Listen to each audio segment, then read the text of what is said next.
மட்டிக்கினாரு ஒருத்தரி இவரை காப்பாத்தணும் கத்திரி மட்டிக்கினாரு ஒருத்தரி இவரை காப்பாத்தணும் கத்திரி ஆணவ பேச்சு, அதிகார பேச்சு. மிஸ்டர் அண்ணாமலை அவர்களே, ஐபிஎஸ் மாதிரி பேசினா நாங்கள் ஐபிஎஸ் மாதிரி பேசுவோம், பொலிட்டிஷியனாக பேசினா நாங்கள் பொலிட்டிஷியன் மாதிரி பேசுவோம். இந்த காகிதம் பொறிக்க மாதிரி பேசினா அதுக்கும் எங்களால் பேச முடியும். ஆனால் நாகரிகமான அரசியல், கடமை, கண்ணியம், கட்டுப்பாடு, இதுதான திராவிட முன்னேற்ற கழகத்தோட இயக்கத்தோட ஒரு வரலாறு. ஏதோ மைக்கேற்று வாயில் விட்டோடனே வாயிலாம் தொதருது. ஏன் துணை முதல்வர் ஒரு வார்த்தை சொல்லுவாராம், கெட் அவுட் மோடின்னு சொல்லு பார்க்கலான்ற. கெட் அவுட் மோடி சொல்லுவோமே, எங்களுக்கு ஒன்றும் ஃபியர் கிடையாது. ஆனால் உனக்கு வந்தது படுறா ஃபியரு. ஒரு தலைவனை கெட் அவுட் மோடி அப்படின்றதுக்கும் போடா மோடின்னு சொன்ன படுறா. தேங்க்ஸ்ரா நம்மளை, உண்மையாகவே தேங்க்ஸ்.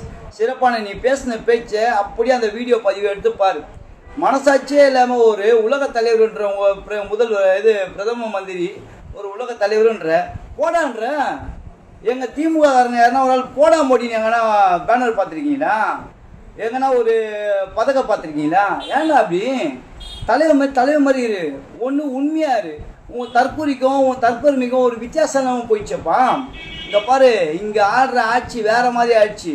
நீங்கள் ஏதோ ஒழுக்கம் இல்லாமல் தான் இருக்கிறேன்னு காட்டிக்கிறதுக்கு, உங்களோட பதவியை காப்பாற்றிக்கிறதுக்கு, உங்களோட சுயநலமான ஒரு பிரம்மையை உன் கட்சிக்காரை நம்புவான். ஏன்னா இருக்கிறேன்னு காட்டிக்கிறதுக்கு பெரிய ஆளுக்கிட்ட போது நான் பெரிய ஆள்றேன். அவங்களும் சீன்றதுக்கு வேறு ஆள் கிடையாது. என்னைக்காவது ஒரு நாள் பிஜேபியில் அந்த கட்சிக்காரங்களாக இருக்கட்டும், அந்த கொள்கையாக இருக்கட்டும், என் தமிழ்நாட்டு மக்களுக்கு தேவையான நிதி வேணும், திட்டம் வேணும், இதெல்லாம் எங்களுக்கு தேவைகள் இருக்குது. எங்கேனா குரல் கொடுத்தீங்களா?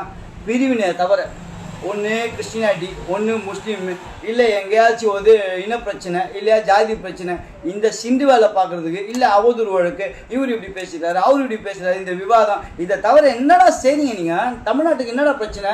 நீங்கள் மக்களாக தேர்ந்தெடுக்க ஒரு பிரஜையாக இருந்தால் ஒரு அட்டென்ஷன் ஆஸ்பாஸ் சல்யூட் கூட அடிப்பேன்டா. நீங்கள் ஒரு கவுன்சிலர் கூட லாய்க்கு இல்லாத, ஒரு துப்பு இல்லாத, துப்பு கட்ட ஆட்சி நடத்திட்டு இருக்கீங்க. ஆனால் உண்மையாகவே மனசார உள்ளே எப்பவும் பொய் வராது. உள்ளே ஒரு ஆக்ரோஷத்தில் வெளில ஒரு வார்த்தை உண்மையான வார்த்தையாக தான்.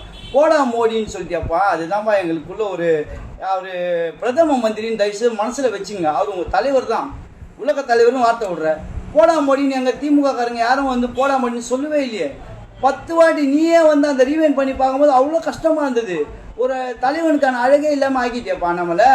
அதாவது 24/7 கேள்விப்பட்டிருப்ப.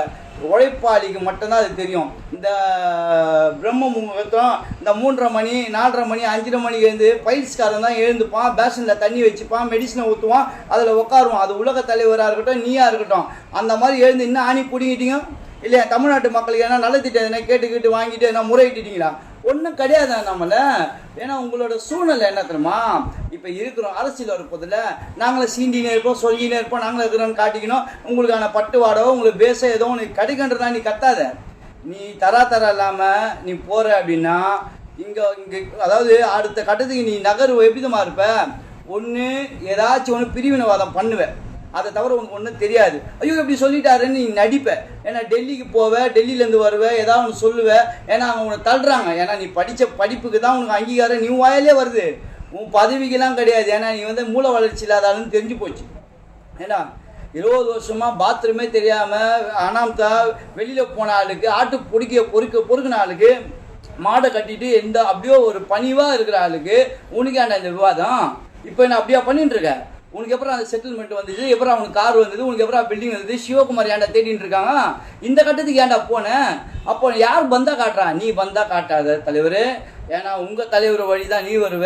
இங்கே வருவார், ரோட் ஷோ காட்டுவார், கன்னியாகுமரியில் போய் அப்படியே அமைதி ஸ்தானம் மாதிரி காட்டுவார், திருவள்ளூருக்கு காவி சாயம் அடிப்பார், திருவள்ளூருக்கு திருக்குறளை கற்றுக் கொடுக்குற மாதிரி. பாவம் திருவள்ளூர் தானே காதை முடிப்பார், அந்த மாதிரி திருக்குறளை சொல்லிட்டு போவார். தமிழ்நாட்டு அப்படியே உணர்வாகிற மாதிரி எலெக்ஷன் டைமில் ஜோக் காட்டுறது. ஆனால் புயல் வந்தால் வர மாட்டார், அதை நீங்கள் கேள்வி கேட்க மாட்டீங்க. ஒரு நிதி கேட்டால் அதை தர மாட்டார், ஆனால் அதை கேள்வி கேட்க மாட்டீங்க.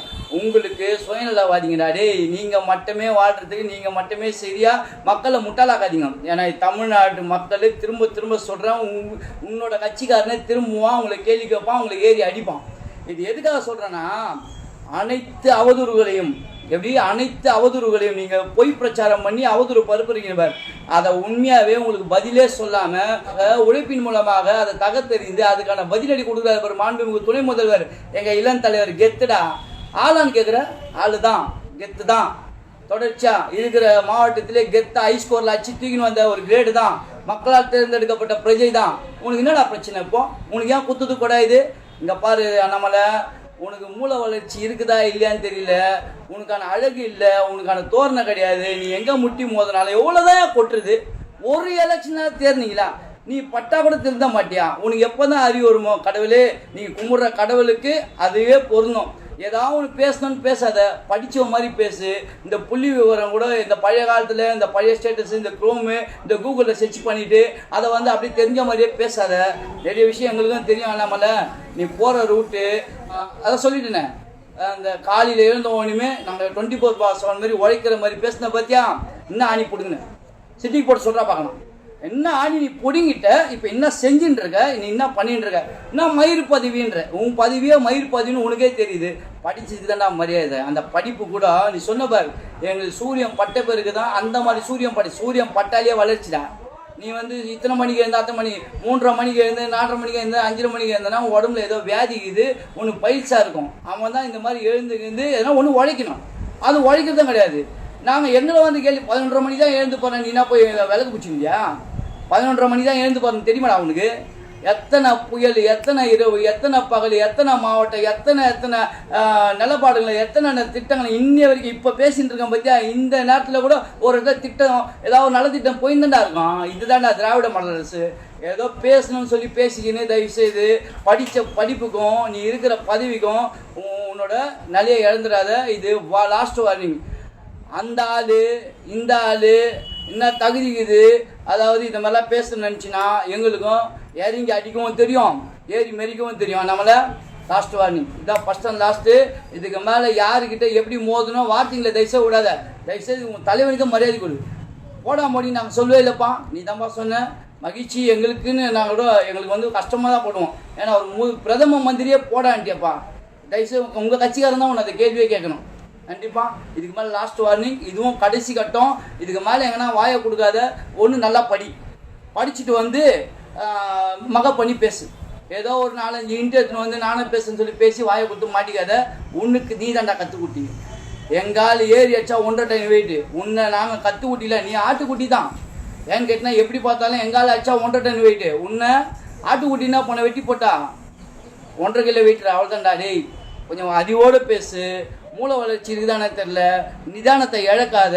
சில விஷயம் நிதானத்தை இழக்காமல் இருந்தால் தான் தலைவனுக்கு அழகு. ஒரு தலைவனா அது தூரமாக வந்து பார்க்கும்போது பேச்சில் கூட ஒரு அழகு தெரியணும்டா. நீலாம் வந்து தலைவன் சொல்லிக்காத. தயவுசெய்து மோடியெல்லாம் வந்து மரியாதை கொடுத்து பேசுவோம் தலைவனை பார்த்து. மட்டிக்கினாரு ஒருத்தர்